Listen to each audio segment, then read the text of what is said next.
Il va y avoir beaucoup de mariages en 2026. Des mariages organisés et bénis par le Seigneur. Dieu m'a montré en vision ce matin comme un bijoutier qui travaille en secret dans son atelier sur des nouvelles collections, sur des pièces uniques, des alliances et des parures pour des mariages. Il m'a montré ensuite que bientôt c'était le salon du mariage et que chaque pièce unique allait être exposée pour aller rejoindre chaque propriétaire de chaque bijou, d'accord? Ensuite il m'a montré les piliers d'un temple, un temple en diamant. Chaque colonne représente l'homme et la femme bâtis sur le roc, sur le Christ, enracinés en Christ. Chaque colonne a d'abord dû être taillée et préparée, chacune de son côté, et être réparée. Pourquoi? Parce que on ne peut pas bâtir un temple sur des colonnes qui sont fissurées.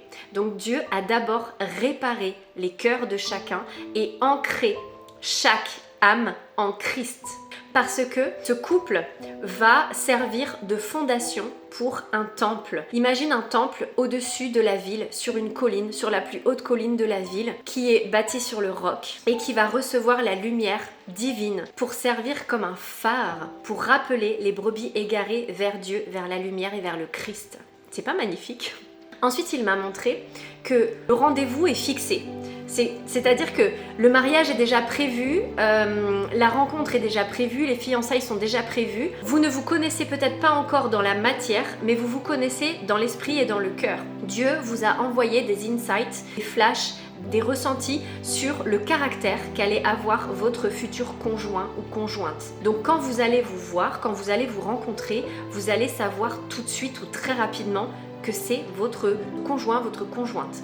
Ensuite, Dieu m'a montré que maintenant, ce n'est plus qu'une question de temps. Dieu sait exactement à quel moment la rencontre va se produire, mais toi, tu ne le sais pas. Et tu n'as pas besoin de chercher à anticiper, à savoir quand est-ce que ça va avoir lieu. Ça va avoir lieu, c'est prévu. Dieu m'a montré comme un archer qui se cache.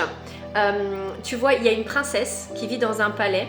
On voit la fenêtre de son balcon.